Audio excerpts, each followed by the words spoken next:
Welcome to the Creative Cast. I'm your host, Tammy Munson, podcast producer, coach, and CEO of Wildfire Creative. Are you struggling to grow and monetize your podcast?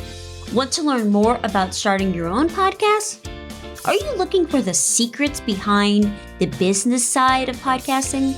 Well, friends, you are in the right place. Here on the Creative Cast, I'm going to be sharing all the tips and tricks on all things podcasting for the faith-based podcaster.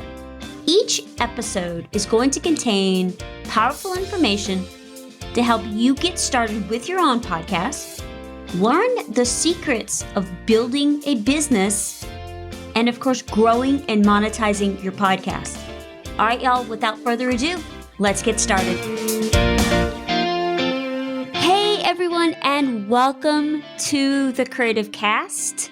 I am so grateful that you are joining me again this week and spending some time with me. And y'all, we have a lot to talk about today. So I'm just going to jump right in. Today on the show, I'm going to be dropping some truth bombs. So just a quick disclaimer, y'all know this is a no BS zone.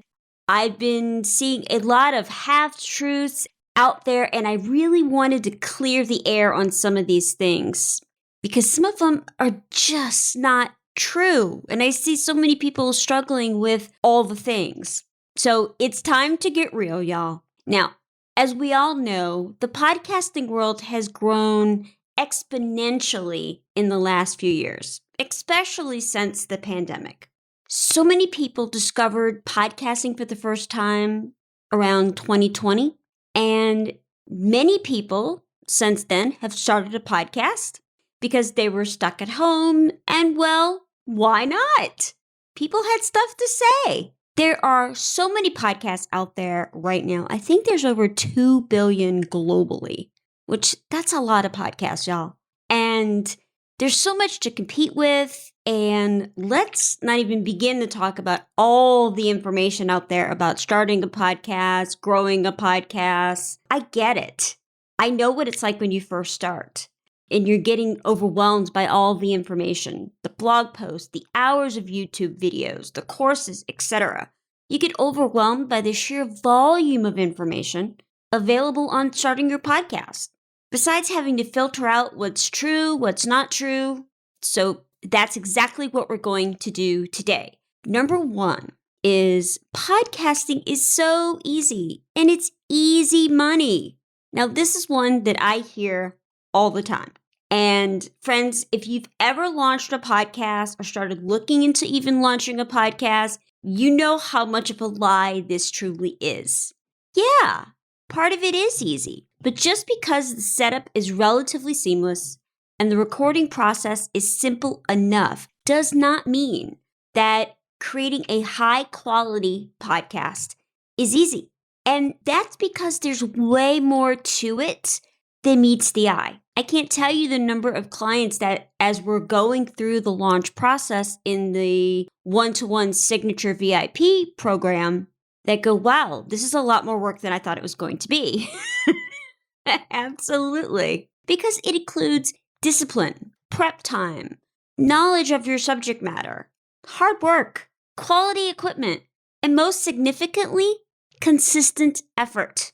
Now, I don't want to scare you away from starting a podcast. That's the last thing I want to do. But I do want to make sure that you're aware of all of it because it's going to because I'll be honest, producing a podcast is hard work. Because remember, this is a long-term game, and it's going to take time with research, guest scheduling if you're going to have guests on your show, recording, editing, and of course, promotion. Now, number two is great interviews just don't happen. So I hate to be the one to burst bubbles, but hey, if it helps make your podcast better, y'all know I am all about it. Here's the truth about those interviews. You know, those easy breezy interviews with the laid back vibe and the back and forth banter between the guest and the host. And it just seems like they just hit record and let the magic happen. But y'all, those are rarely the case. Also, it's very rare that a new podcast host is amazing at interviews, unless you're maybe a counselor and you're used to asking questions. Everyone is terrible at it, including yours truly. The first interview I ever did for any podcast was back in 2006, and it was just horrid. I didn't even air it. I was like, no, this is not good. Not good at all. But when we first start something new, we're always bad at it, right? Generally speaking. But with practice creates improvement. Now, notice I didn't say perfect, because there is no perfect interview. There is no perfect podcast, because something will always be imperfect about it, unless maybe you are recording in a soundproof recording studio. But podcasts are not meant to be perfect, right? So getting back to interviewing, as the host, you need to prepare and do research to create questions that bring out the best in your guests. And you want to create an atmosphere where guests feel comfortable sharing their honest answers with you.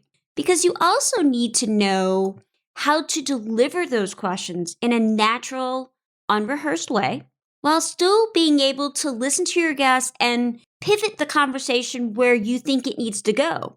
I mean, that sounds like a lot, right? It is, but like I said, with practice comes improvement. So just remember that the next time you're listening to a podcast interview on your favorite podcast, and that interview sounds oh so smooth and effortless, remember, there is a lot of work before, during, and after that interview. And you'll need to make that same effort to create these great conversations on your show. Another thing I hear a lot is, oh, you can make so much money with podcasting. Now, that is partly true, but I'm not going to lie. It can take years and hundreds of episodes to have that, like a Joe Rogan type following that brings in the big sponsors and gets them to sit up and take notice. And you're talking $1 million contracts and things like that. Now, don't get me wrong, you can monetize your podcast, and I can definitely show you how. And we'll talk all about that on next week's show. But it's not going to be the crazy amounts of revenue that we sometimes hear about. Because in fact, for most indie podcasters, it's going to take at least a year of consistent episodes for whatever frequency you have, and effort into building your audience before you're going to be able to bring the downloads and all the other analytics that sponsors look at before you're going to be able to get a sponsor to sign on to your show. Now, there's lots of things where you may get a particular sponsor depending on your topic and the topic of your show, but you're going to need to do a lot of groundwork to build a community of loyal listeners before you're going to be able to create a community that's going to bring in some of that revenue. Now, of course, you can do things like creating a Patreon community, but it's not going to be the kind of money that Joe Rogan gets. Joe is a special case, and he is so worth it, as he has the #1 podcast in the world. So he can bring in the big money. So I'm not saying it can't be done. It's just not going to be as easy as some people claim it to be, or some people think it is. It's going to take some work, but it can definitely be done. So, for an example, is my friends over at Storytellers. Last year, Storytellers decided to start a Patreon community, and they've been very successful with it. And the money that comes in from Patreon helps them pay for podcast production and a number of other expenses that their ministry incurs. So here's the deal. They were either on season 4, maybe it was season 5, before they started a Patreon account and could rely on that community.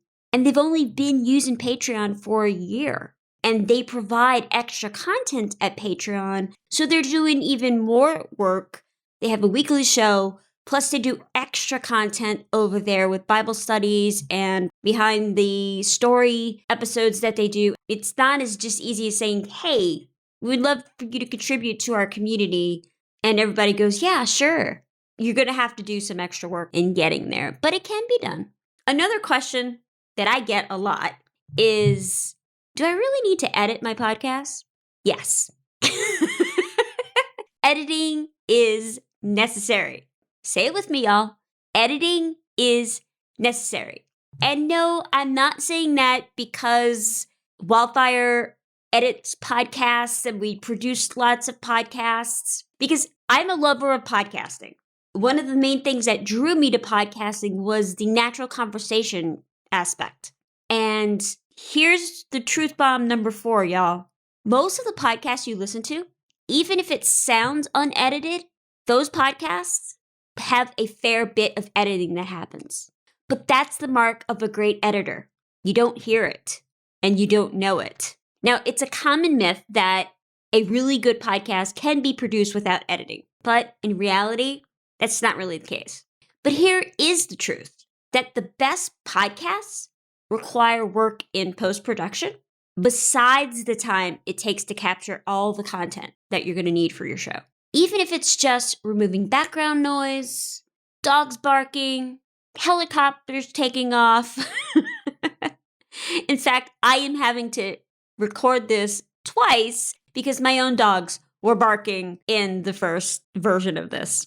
Even if it's those dreaded ums or ahs or like or you know, or just even those mistakes that we make when we're speaking.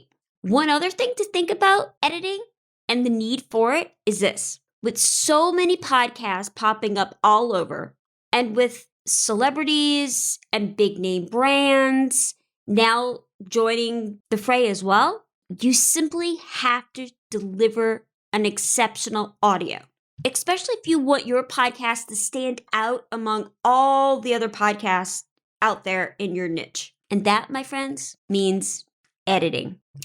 And speaking of niche, let's talk about truth number 5. Your niche matters. I'm sure you've heard this word before, whether it's in research for starting a podcast, marketing, or even just the phrase, riches are in the niches. I did not come up with that phrase. It's been out there for years. But I'm hoping that you have done that work to find your podcast niche. But if you haven't, I want you to stop what you're doing, unless you're driving and you can't stop. Hit pause on this and take those necessary steps to find your podcast niche. Don't worry, I'll wait. Welcome back. Because here's the deal. If you want to succeed, you have to pick a topic for your show that matches the type of content you can deliver with authority and authenticity. So say you're a military spouse and you want to start a podcast.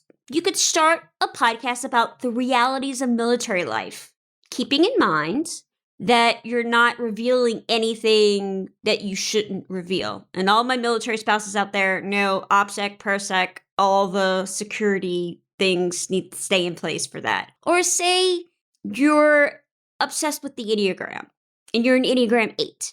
You could start a podcast about being an 8 or interviewing other 8s. You get what I mean? Because the best way to gain authority and build a thriving community around your podcast is becoming the go-to person in your niche. Recently in a business mastermind, a lady was talking about having a podcast, which, my ears perked up. And she said how she needed to have the best and most expensive equipment to have a really good podcast. And I was like, oh, no. Because here's big truth number 6. You don't need the best equipment on the market to create a great sounding podcast. Great high-end equipment can yield amazing results, but you can get that beautiful, crisp, raw audio with a basic kit. And conversely, having the best microphone on the market does not an excellent podcast make. Now, one time I had a new launch client come to me, and she had been following this other podcast coach. And this coach, quote unquote, and I use that term loosely, and I'm not going to say who it is, but this coach told her she needed to buy a $7,000 podcasting kit where she got everything in this kit It's got software, the Hindenburg software, which is like $300 by itself. It was ridiculous. But as we were working through what she really needed, we were able to get her everything she needed for less than $300. She had a Mac, so she already had GarageBand that she could edit her podcast with. She didn't need all these other things that this coach was telling her she needed to have. So I don't want you to compromise on getting quality equipment, but there are so many options that can fit a smaller budget. And if you need a mic recommendation, there's lots of them out there. My personal favorites are Audio-Technica. I think it's the 2100X. There's also the Shure M7. There's several of them by Rode. If you want a particular recommendation for that, shoot me an email at tammy@wildfirecreativecompany.com and let me know what your budget is, and I will find one for you. Now, when it comes to headphones, if you're not editing it yourself and you just need to record, you could use your AirPods. You could use a cheaper version of headphones if it's just for recording. Where if you are doing editing, you're going to want to get a quality pair of headphones so that you're hearing all the things that you need to hear. And the other thing is there are ways to achieve great audio besides the best mic and the best equipment. And you could do this by getting better control over the environment that you're recording in. So you need to find a great sound conducive space in your home. Maybe it's your closet, maybe it's an office or a bedroom or another location, whatever that may be. Get to know the sweet spot of your mic because every mic has one. Play around with it, see what sounds the best. Plug in a pair of quality headphones and you're all set. And yes, it can be that simple. Another hard truth that I think y'all need to hear about, and I have several friends, they're not clients, that are struggling with this one, which is why I really wanted to bring it up. So another hard truth is you're going to need to put on your marketing hat and develop a solid marketing strategy for your podcast if you really want it to succeed and be for the long term. Because you need to kind of think of your podcast as a business. And for some of us, podcasting is our business. For some podcasters, they use their podcasts in other indirect ways. But I want you to start thinking of your podcast like a business. Because in the same way businesses have long-term marketing strategies for their products and or services, podcasters need to use those tools to engage current listeners, attract new listeners, and increase listener loyalty and engagement. So you're going to want to use your email list. You want to network with other podcasters and mastermind groups, create audiograms, put those on your social media channels. And of course, good old-fashioned word of mouth. Tell everybody. Tell all your friends, your family, your neighbors, your friends at the supermarket, wherever. You need to spread the word about your show because it's going to get the traction that you're looking for your podcast, as well as grow your audience. When you're launching your podcast, you're going to want to start with an extraordinary launch strategy and continue that with a strong marketing presence. Now, my next truth for y'all is your delivery matters. So here's a little bit of reality check.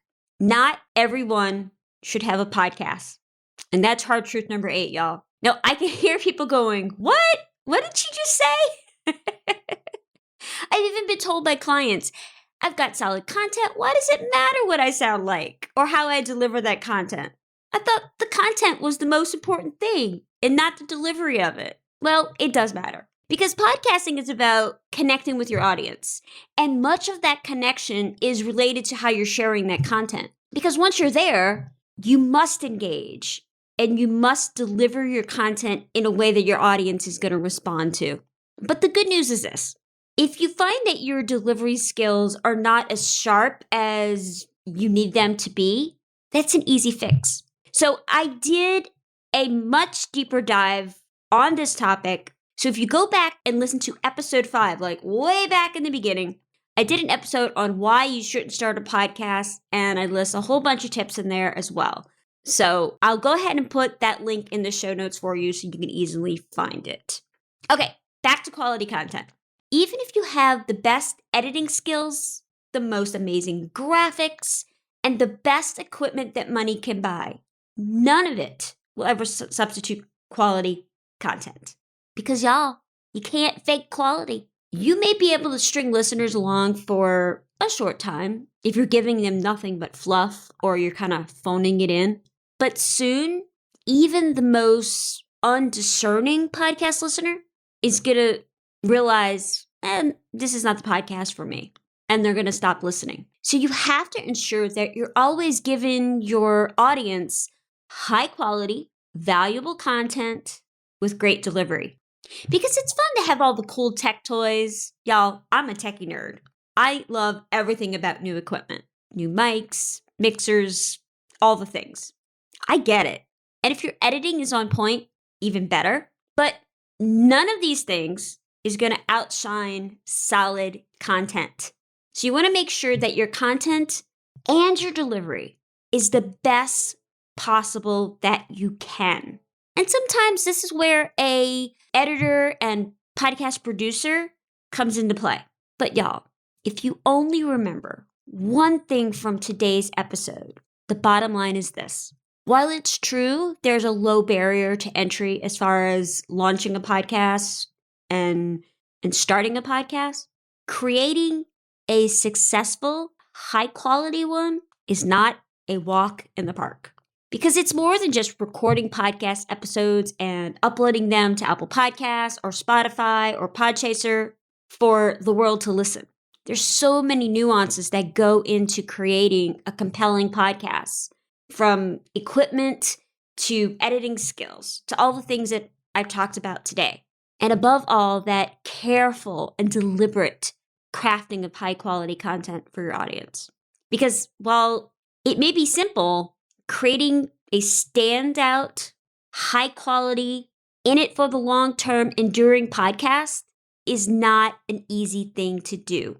But it can be done with consistent effort. I know these truths were not fun to listen to today, but I and my team here at Wildfire, we want your podcast to succeed.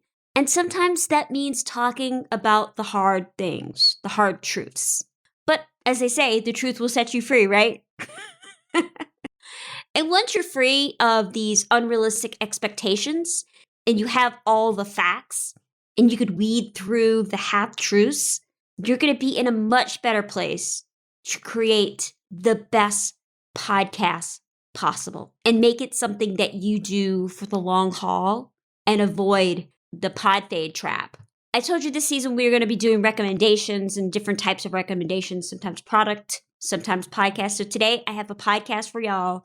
I mentioned my friends at Storytellers Live, and that is my recommendation for this week, is the Storytellers Live podcast. It's hosted by my friends Robin, Katie, and Lindy. And I love those ladies so much. And their podcast, their weekly podcast, is just, it's life-changing, y'all. And I don't say that word lightly, and I'm being completely serious when I say that. You need to head over there and listen. They drop a new episode every Wednesday. And while you're there, go ahead and pick up a copy of their brand new Bible study, When God Shows Up, Discovering God in Stories of Freedom.